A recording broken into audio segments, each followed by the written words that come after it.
le deuil, comprendre le processus du deuil. Nous avons tous vécu des deuils. Tous. Alors, commençons par une prière. Fermons les yeux. Allons devant le Seigneur. Père éternel, viens et sois présent parmi nous aujourd'hui. Déverse ton Esprit Saint à tout ce que nous dirons, tout ce que nous ferons, en tout ce que nous sommes et espérons devenir. Père, chacun de nous a connu à divers degrés le deuil, la tristesse et la souffrance. Nous te prions spécifiquement de répandre ton Esprit Saint en chaque souvenir douloureux et en chaque cœur. Commence ou continue le processus de guérison. Merci, Seigneur Jésus, de venir guérir nos cœurs brisés, de panser nos plaies, de restaurer nos vies là où chacun de nous a souffert la perte et la mort. Père éternel, je prie pour chaque personne à l'écoute qui souffre présentement d'un cœur brisé. Par la puissance de ton Esprit Saint, apporte la guérison. Que ton onction soit en mes paroles et dans ce temps que nous passons ensemble. Que tes saints anges viennent nous apporter la protection et la guérison. Merci Jésus d'avoir marché parmi nous et d'avoir souffert pour nous et avec nous. Nous prions en ton nom. Amen. Le deuil, ce n'est pas une maladie. C'est un processus créé par Dieu pour guérir un cœur brisé. C'est normal. Le deuil, c'est une bonne chose. Quand quelqu'un meurt en Amérique du Nord, en Occident, eh bien, on vient, d'habitude, on vient au salon, on rencontre la famille, on exprime nos condoléances, notre sympathie à la perte, puis surtout dans les jours avant l'enterrement, et puis le jour de l'enterrement, et puis peut-être des fois jusqu'à une semaine après, ou deux peut-être, eh bien, on va venir rencontrer la personne et puis partager sa souffrance. Mais ensuite, on l'oublie. On l'oublie. Comme si ça n'avait pas eu lieu. La personne, elle, n'a rien oublié. On sait qu'un deuil, ça se fait de 3 à 5 ans. Ça ne se fait pas dans 3 à 5 jours. Hein? C'est pas vrai, ça. Ça prend des années. Moi, j'ai prié avec des dames, des hommes, ça faisait 30 ans, 40 ans que leur père ou leur mère était mort. Puis dès qu'on commençait à en parler, ils ont éclaté en sanglots. 30, 40 ans après, tu sais, c'était pas réglé. Alors Dieu nous invite à nous occuper des gens qui pleurent. Paul il dit, pleurez avec ceux qui pleurent. Consolez mon peuple, dit votre Dieu en Isaïe. Puis c'est notoire que Jésus identifie l'Esprit Saint comme un autre consolateur. Et Jésus s'est présenté comme le premier consolateur. Puis nous avons un autre consolateur, la deuxième main du Père, qui est l'Esprit Saint. Jésus est venu pour nous consoler. Puis ensuite, il envoie son Esprit Saint pour nous consoler. Il envoie ses disciples, vous et moi, remplis de l'Esprit Saint, pour apporter sa consolation aux gens qui ont le cœur brisé, et de l'apporter par la puissance de l'Esprit Saint. Mais la plupart d'entre nous, nous pleurons seuls. Environ seulement 10% des chrétiens ont la grâce d'être accompagnés durant une période de deuil. 10%. 90% des chrétiens souffrent leur deuil tout seuls. Quand Judith McNutt, l'épouse de Francis, était psychothérapeute, 1/3 de sa pratique, c'était de consoler des gens de leur deuil. Un client sur 3 venait la voir pour ça. Dieu nous dit par l'auteur de l'Ecclésiastique, « J'ai vu les larmes des opprimés et personne pour les consoler. » Alors notre rôle comme priant, c'est de devenir la présence du Seigneur Jésus auprès d'un ami en deuil, de le conduire à Jésus qui le consolera et le guérira.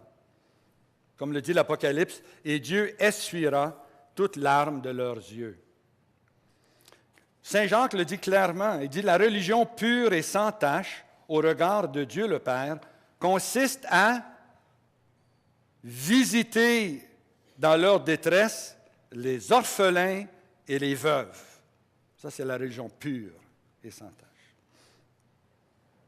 Alors, quand une personne est seule dans son deuil, Elle peut devenir une victime d'un démon.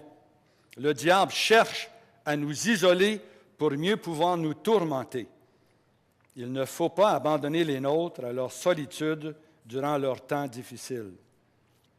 Vous savez, il y a la dernière coutume, là, ça existe dans 3 États américains, peut-être plus, depuis que l'article a été écrit. C'est comme aller au McDo. Tu arrives au salon funéraire, puis tu pèses le bouton sur le nom de la personne, tu restes dans ton auto tout le temps, et puis là, il apparaît un écran, puis tu pèses le nom, puis là, tu vois le nom, le portrait de la personne qui est décédée. Ça apparaît pour 5 secondes, mais tu peux peser pour la revoir encore 5 ou 10 autres secondes si tu veux. Ensuite, il y a un livre qui sort, tu peux signer ton nom, comme tu as visité, hein? Et puis ensuite, tu pèses le bouton, puis tu repars. Tout à fait impersonnel, tu sais. Quoi, c'est pas pour le corps que tu es venu, c'est pour les vivants. C'est pour consoler les vivants que tu es venu. Mais hein, c'est la dépersonnalisation même du deuil. En Orient, c'est différent. On voit ça dans la Bible, mais c'est encore comme ça aujourd'hui.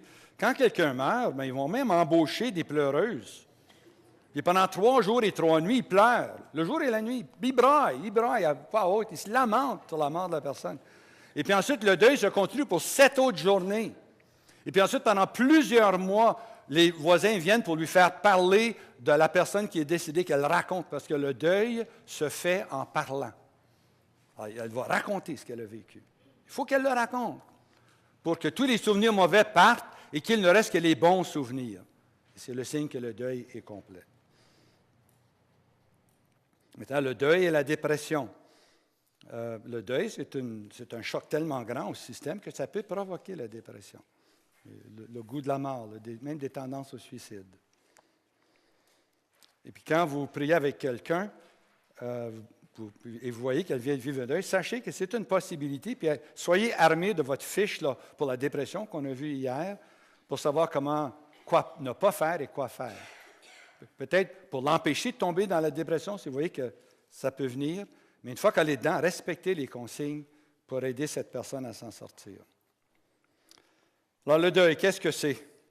Le deuil, c'est la guérison par Dieu d'un cœur brisé.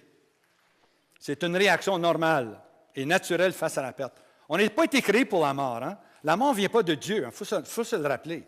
La mort est tentée dans le monde par l'envie du démon. On a vu ça à un autre niveau. Il ne faut pas attribuer la mort à Dieu. Dieu ne prend aucun plaisir à la mort de ses enfants. Aucun plaisir. Des fois même, je sens la colère de Dieu devant la mort, dans le sang. On va tous ressusciter un jour. Tous. Dieu l'a décidé.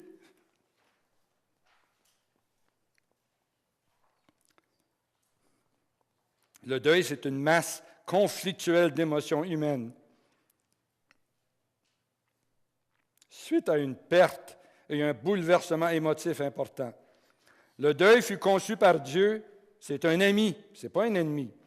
C'est un processus qui éventuellement prendra fin par le détachement de l'être cher disparu. Éventuellement, le deuil cédera la place à un temps de souvenirs, de bons souvenirs. Il faut permettre aux gens de ressentir leur douleur. Le deuil, c'est plus que la tristesse. Le deuil, c'est un processus qui dure pour une période de temps. C'est un ami. Le deuil, c'est une perte. Le deuil après une perte est aussi normal que manger quand on a faim, ou dormir quand on est fatigué, ou pleurer quand on est triste. Le deuil, c'est la guérison par Dieu d'un cœur brisé. Mais le deuil, c'est aussi la colère, c'est le rejet, c'est la perte, c'est la confusion, c'est l'apitoiement sur soi. C'est une masse d'émotions en conflit. Le deuil en lui-même, ce n'est pas une émotion, c'est une transition difficile dans la vie. Puis le deuil, ça se fait plus que seulement pour quelqu'un qui est mort. Le décès d'un proche, c'est une occasion de deuil, c'est sûr. Mais la perte d'un appui émotif de la jeunesse provoque le deuil. La perte de son innocence, c'est un deuil. La perte d'un bon ami, même un chien, un chat. Un déménagement, c'est un deuil, surtout pour des ados, des adolescents. Tout bouleversement émotif, c'est un deuil. Puis il faut savoir le reconnaître, parce que les gens viennent vous voir, puis ils sont en deuil, puis il n'y a personne de mort. mais ils viennent de vivre une de ces choses-là. Il faut le savoir pour les faire entrer dans le processus de deuil. Judith McNutt se souvient qu'une fois, elle était en Hollande avec son mari, puis elle faisait un ministère, et puis justement, il avait parlé de la guérison, le processus de deuil. Puis là, Francis, après avoir donné son enseignement, il invite Judith à monter sur l'estrade pour l'aider dans le ministère collectif. Puis dès qu'elle monte sur l'estrade, elle commence à broyer, elle commence à pleurer. Elle pleurait, puis elle pleurait, puis elle pleurait. Puis là, Francis devait faire le ministère tout seul. Mais ensuite, il a demandé à Judith, mais qu'est-ce qui se passe? Puis là, Judith, pendant qu'elle pleurait, s'est rappelée que quand elle avait 5 ans, un instant, là, à 5 ans, c'est ça, un de ses voisins qui n'aimait pas les chiens a empoisonné son chien Lady. Puis elle revoyait son chien qui venait de manger la viande mauvaise, là, et puis qui se mourait devant elle. Puis elle criait, puis elle demande de l'aide, puis personne pour l'aider. Puis finalement, le chien est mort. Puis elle s'est souvenue, est allée voir le monsieur, là, son voisin, pour lui dire, puis il dit, rien perdu, t'as rien perdu, un chien, c'est rien. Tu sais, puis il l'a balayé du revers de la main. Puis là, son mari a dit, mais écoute, là, le Seigneur le soulève, c'est pour ça que tu pleures. Le deuil n'est pas fait. Et ça faisait longtemps, ça faisait des décennies depuis que c'était arrivé. Puis là, il a dit, mais il faut que tu pardonnes à ce monsieur qui a tué ton chien. Ah, vous ne l'avez pas pardonné? Mais finalement, elle a pardonné, et puis son deuil a guéri. C'est parti. Mais même plus tard, c'est difficile pour elle de pardonner. Alors, Jésus vient consoler. Comme le dit le psaume 10, tu vois tout. Tu regardes misère et chagrin pour les protéger de ta main. À toi s'abandonne le malheureux. L'orphelin, tu lui prêtes assistance. Puis le psaume 146 dit, l'Éternel soutient l'orphelin et la veuve. Dieu est l'ami de la veuve et de l'orphelin. Alors, il y a un jour, une femme de 28 ans, dépressive, a écrit au Sanford parce qu'à 10 ans, elle avait perdu sa mère au cancer. Donc, ça faisait 18 ans de ça. On avait prié, elle était dépressive, puis pendant une phase où elle était sortie de la dépression, avant qu'elle retombe dans cette dépression, on avait affaire de prier pour la guérison des racines qui ont mené à cette dépression. Alors, elle est venue, et puis on a prié avec elle, et puis elle a vécu quelque chose. Elle est retournée chez elle, puis quelques temps après, elle a écrit la lettre avec les indications que je vous donne.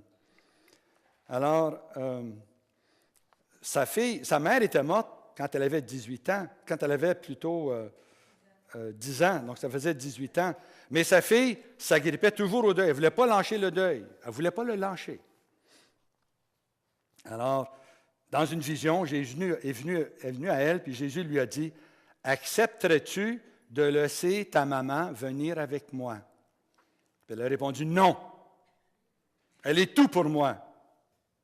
Il ne me reste que ce souvenir d'elle. » Alors même le souvenir de sa mère mourant de cancer était horrible et douloureux, mais c'est tout ce que cette petite fille avait de sa mère.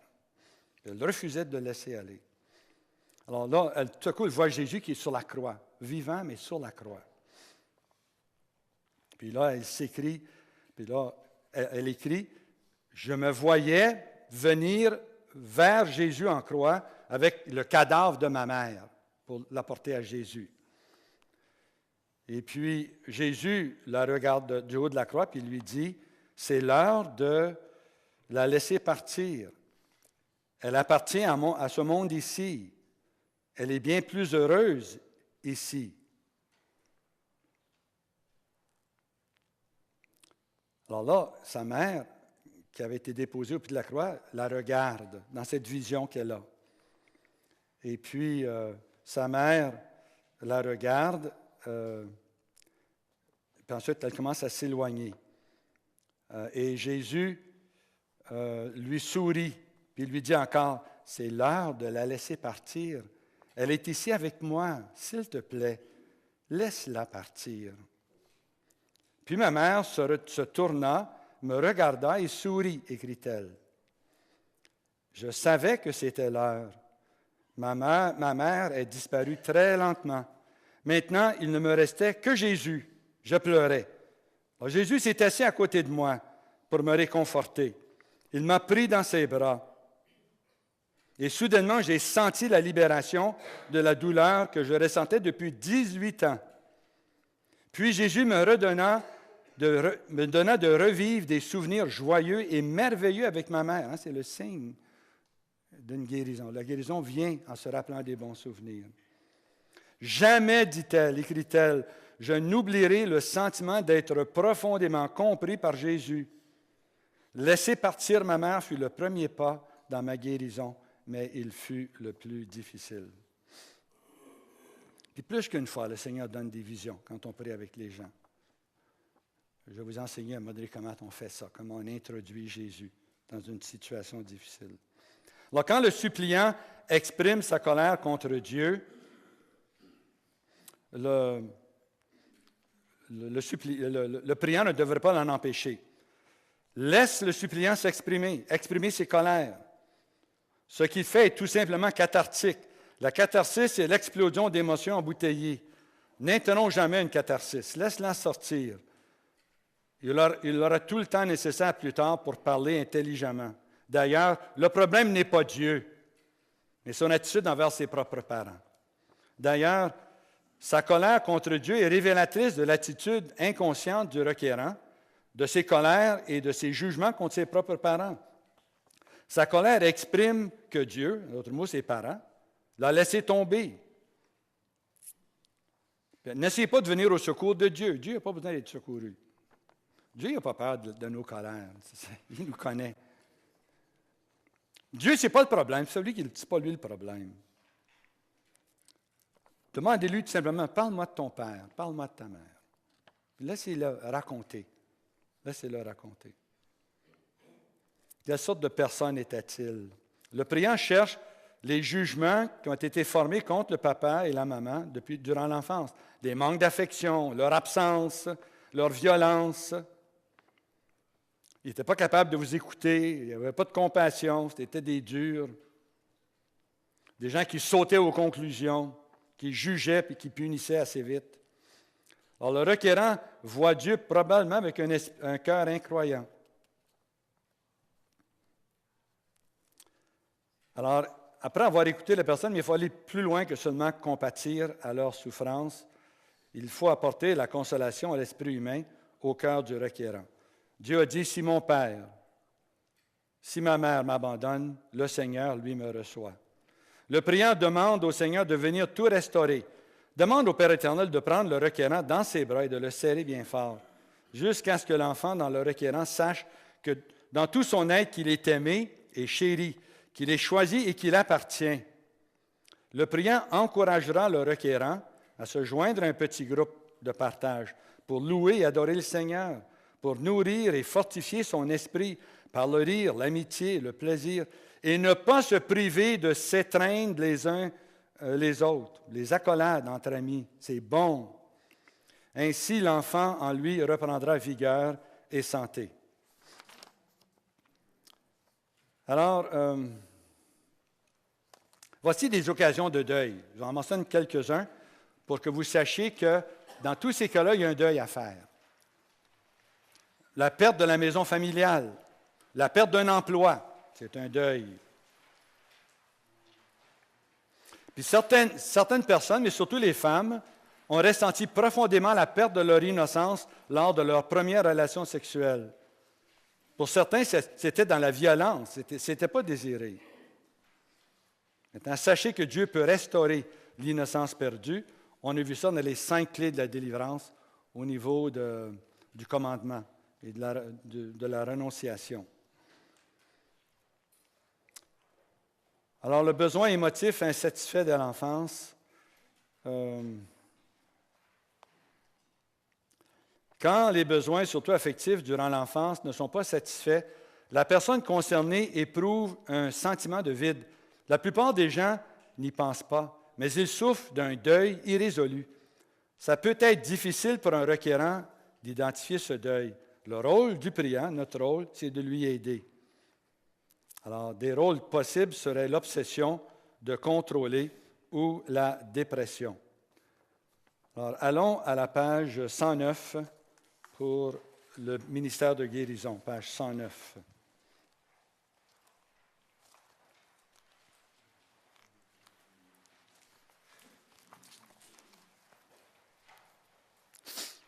Alors, ça prend de 3 à 5 ans pour faire le deuil et s'en sortir. Alors, je vous rappelle ici qu'il y a plusieurs occasions de deuil. Un divorce, la perte d'un appui émotif de la jeunesse, la perte d'un bon ami, même un animal. Alors, tout bouleversement émotif peut être un deuil. Alors, un deuil, plus que ça prend du temps, mais vous ne ferez pas ça dans une seule séance, une seule rencontre. Vous allez la rencontrer à plusieurs reprises sur une période de mois pour lui aider à faire son deuil. D'habitude, ce ministère-là, vous le faites peut-être 5, 10, 15 ans après le deuil, mais la personne en vit encore. Vous voulez l'en sortir. Alors, quand vous faites l'onction d'huile sur elle, vous demandez au Esprit Saint, viens visiter telle personne, remplis-le de ta présence et console-le dans son deuil. Merci Seigneur. Et puis ensuite, vous faites une étape selon le besoin, selon le moment où vous êtes. Alors, vous aidez la personne à comprendre le ministère du deuil. Alors, on va se lever et on va dire à la page 109 du côté gauche, s'il ne comprend pas pourquoi faire un ministère face au deuil, vous allez lui expliquer. On se lève et on va lire le texte comme si on le disait à quelqu'un. En le disant ensemble, ça va mieux s'imprimer dans notre mémoire. Ensemble, le deuil est la guérison par Dieu d'un cœur brisé. C'est une réaction normale et naturelle face à la perte. C'est une masse conflictuelle d'émotions humaines suite à une perte ou un bouleversement émotif important. Le deuil fut conçu par Dieu. C'est un ami, non pas un ennemi. C'est un processus qui éventuellement prendra fin par le détachement de l'être cher disparu ou de sa perte d'emploi ou de son chien, peu importe de ce que c'est. On continue. J'ai remarqué en toi une tristesse, un chagrin, une peine. J'ai aussi remarqué ton obsession à vouloir tout contrôler ou ta dépression dont on ne connaît pas la cause. 2 signes possibles d'un deuil inachevé. Et qu'en penses-tu? Alors, on discute avec la personne, elle donne ses idées. Ensuite, s'il ne comprend pas ce qu'est le deuil, mais là, on va lui expliquer. On lit le deuxième texte ensemble. Le deuil, après une perte, est aussi normal que manger quand tu as faim, ou dormir quand tu es fatigué, ou pleurer quand tu es triste. Le deuil est la guérison par Dieu d'un cœur brisé.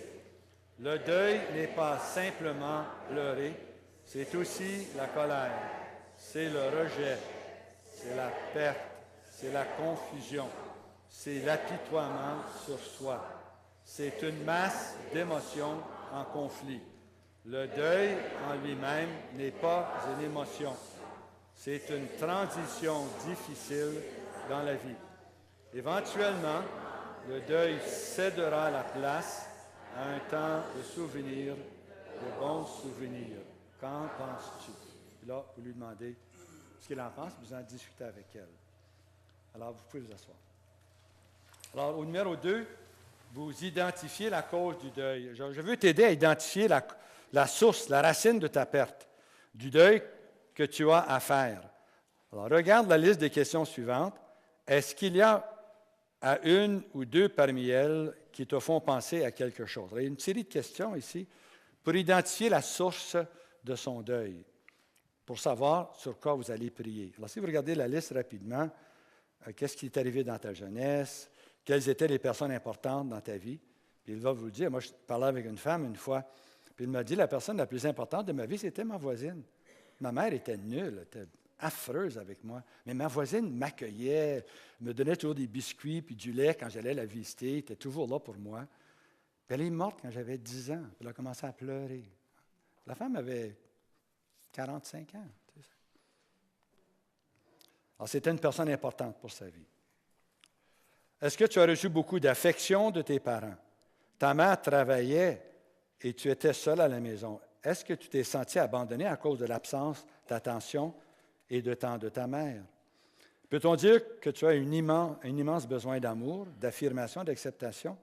Une autre question, quelle perte as-tu subie durant ton enfance? Maintenant, toutes ces questions-là, on peut leur donner la liste, ils peuvent les lire eux-mêmes, puis y réagir, ou bien vous les dites, puis vous écoutez ce qu'ils ont à dire. Vous les laissez répondre à chaque question. Comment t'en es-tu occupé des pertes que tu as subies durant ton enfance? Qu'est-ce que tu as fait face à ces expériences? Les as-tu surmontées tout seul ou y avait-il quelqu'un en qui tu as pu te confier? La plupart des gens n'ont personne à qui se confier. Quand ils peuvent, ça aide à commencer le processus du deuil. Crois-tu avoir fait ton deuil face à ces pertes? Dirais-tu que tu es ordinairement une personne joyeuse, optimiste, ou y a-t-il une tristesse envahissante dans ta vie? S'il y a un sens général de tristesse ou de dépression dans ta vie, peux-tu identifier d'où ça vient? À quelle époque de ta vie cela se rattache-t-il? Puis ils peuvent vous dire, « Ah, j'avais 15 ans, puis telle chose est arrivée. » Le deuil a commencé là. Éprouves-tu un sentiment de vide? Est-ce qu'il proviendrait de besoins, surtout affectifs, durant ton enfance qui n'ont pas été satisfaits? As-tu subi une perte dernièrement que tu trouves difficile à surmonter? Est-ce que c'est quelque chose de récent? Est-ce facile pour toi de pleurer quand c'est convenable de le faire? Alors, vous écoutez sa réponse, puis vous réagissez à ce qu'elle dit. Puis s'il y a un sujet sur lequel elle veut parler, vous la faites parler sur ce sujet-là. Ordinairement, dans le ministère, on n'encourage pas les gens à parler, mais ici, il faut les encourager à parler parce que la guérison se fait en parlant. Et en écrivant des lettres aussi, mais en parlant, en s'exprimant sur la personne. Puis vous les écoutez, puis vous les comprenez. Vous ne les contredisez pas, vous les écoutez, puis vous les comprenez. Vous compatissez avec eux devant leur souffrance, devant leur perte. Ensuite, il faut aider la personne à se reconnecter avec Dieu parce que, en bien des cas, c'est Dieu qu'on va blâmer pour la perte de l'être cher. Qu'est-ce que j'ai fait de bon Dieu pour qu'il fasse mourir ma femme? Qu'est-ce que j'ai fait de bon Dieu pour mériter ça? Puis il y a une colère contre Dieu, un détachement de Dieu, un manque de confiance en Dieu. On ne peut pas le truster, Dieu. Dangereux, le bon Dieu.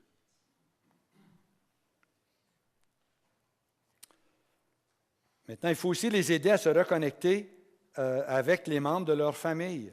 Souvent, le deuil provoque chez les enfants qui restent une séparation. Il y a des chicanes au moment de l'héritage.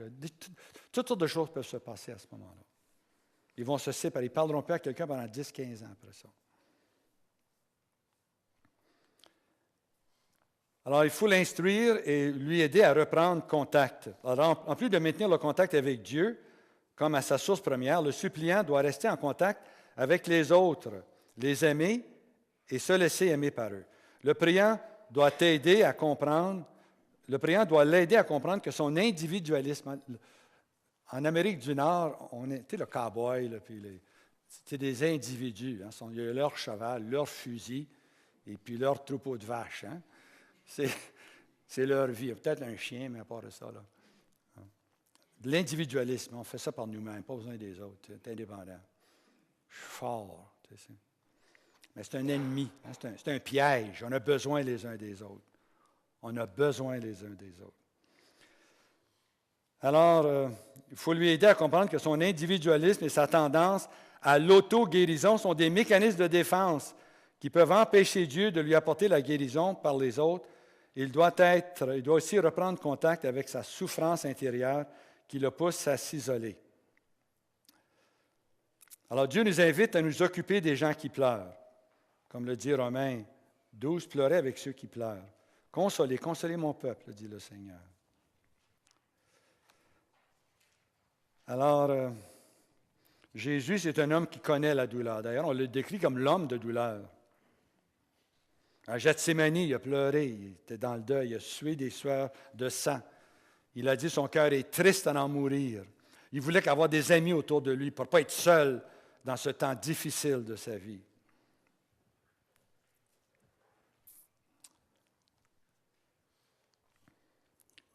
Comme le dit le psaume 10, tu vois tout, tu regardes misère et chagrin pour les protéger de ta main. À toi s'abandonne le malheureux. l'orphelin, tu lui prêtes assistance. Alors Jésus sur la croix a porté toutes nos maladies, nos infirmités, nos souffrances, nos péchés. Devant le tombeau de Lazare, Jésus a pleuré la mort de son ami. Il savait qu'il allait le ressusciter. Ça n'a pas changé rien. Il a pleuré quand même. Son ami était mort à ce moment-là. Il a pleuré. Une émotion normale, humaine. Dieu n'aime pas la mort. Jésus est Dieu. Jésus n'aimait pas la mort.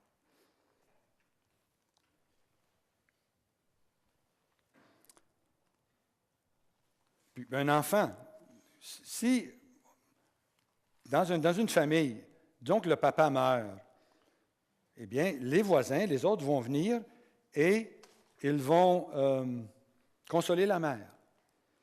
Puis l'enfant, ils vont dire, toi, il faut que tu sois fort pour ta mère. Ta mère a besoin de toi, là. Il faut que tu sois fort. Puis le petit gars, il va essayer d'être fort. Mais lui aussi, il faut qu'il fasse le deuil. C'est son père. C'est son père. Alors plus tard, vous allez l'avoir dans votre bureau, et puis il faut lui aider à faire le deuil de son papa, qui est mort quand il était un enfant. Ça peut être une chose d'une tristesse qui n'a jamais quitté sa vie, ou de dépression récurrente, ou d'un gars qui veut tout contrôler. Alors, il faut lui aider à identifier les émotions du deuil. La tristesse un jour, la colère un autre, la solitude, le manque. Parfois, ce sont de beaux souvenirs qui montent. Il faut lui aider à reprendre contact. Alors, permets-lui d'exprimer ses émotions. C'est important pour le suppliant, s'il en a besoin, de pleurer, de se fâcher, même de blâmer Dieu, puis de faire la paix avec Dieu s'il l'a blâmé. Les larmes nettoient les émotions et le corps. N'essaie pas d'arrêter ces larmes. Laisse le Seigneur le consoler. Et puis, il faut se réjouir quand les gens éclatent en sanglots et en larmes abondantes. N'ayons jamais peur des larmes. John Sanford dit que dans son expérience, les vraies larmes sont toujours un signe de guérison profonde. Ces gens viennent de découvrir ce que c'est que de nettoyer leur maison intérieure. Les larmes, dit-il, sont un don du ciel. Comme le dit le psaume 34, le Seigneur est tout proche des cœurs brisés. Il sauve les esprits broyés. Puis souvent, dans un ministère de guérison, les gens éclatent en larmes, tout à coup. Ils ne savent pas pourquoi. Des fois, ils ne le savent pas. Puis le Seigneur guérit quelque chose, comme dans mon cas, quand j'ai été guéri de ma blessure de rejet dans le sein maternel. Quand le père Croteau et Agathe Jensen ont prié avec moi, j'ai commencé à pleurer. J'ai pleuré abondamment, mais je n'avais aucune idée. Je ne savais pas pourquoi je pleurais. C'est seulement que par la suite que j'ai appris que j'avais été rejeté dès le sein maternel. Mais j'ai pleuré abondamment, puis j'ai reçu une guérison, sans savoir de quoi. Le Seigneur peut faire ça. Alors, on prie aussi pour la guérison générationnelle. Le deuil, ça se transmet. Si vous êtes dans le sein de votre mère, puis elle perd sa mère, ou un autre fils, ou son époux meurt, puis elle vous porte pendant ce temps-là, vous allez hériter probablement de son deuil, d'une tristesse constante. Tout au long vous ne saurez pas pourquoi, vous, toujours triste, vous n'êtes pas capable de remonter à la côte, vous portez le deuil de votre mère.